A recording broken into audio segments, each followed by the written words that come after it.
اوس ته د پاته وی چې سابو په ډی خان کې د ونه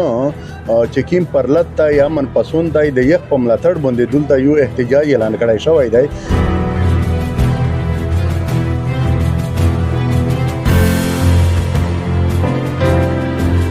میز نن دا میټینګ د غوڼه چکی مولسی پاسون دی یا د میز منې په جیل کې دی یا جمشید وزیر چکی مغوا شوی دی. میز جندو دغوی سابو په 4 بجې و حق نواز پارک نه میز روانیږي پریس کلب ته په پریس کلب کو د میز چې د غوڼه کې پاسون شری دی هغه سره مزار یکجهتی وی.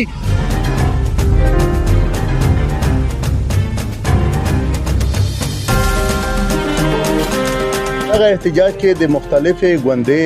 او تنظیمې تحریکې یعنی د چپنوم پښتین دی د خبره سره تعلق دی نو دا ټول ته بلنه ورکړی شوی دا ټول رغلی هوي نو دغه احتجاج سابو په حق نواز پارک کې روټولیږي او د حق نواز پارک نو احتجاجي ریلی چې مشکی ما ورته یي یونو وی د پریس کلب پورا نو ورته دغه د ونه چې کیم پرلط تای دغه پراخ ماتړ کیږي نو ټول ملګری ته دا ریکوست دی چې سابو ته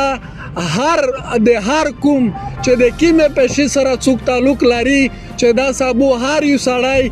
10 کاسون 15 کاسون ملګری روالي په دا کې می سره شرکت وکړو. ټول ته بلنه دو او د غورزنګ پښتون ژغورنې غورزنګ ډی خان چې څومره ملګری دي دغه ټول ته بلنه دو چې دای خامخا شرکت وکړو او نور ملګری هم د ځون سره روالي. مننه، سلامات.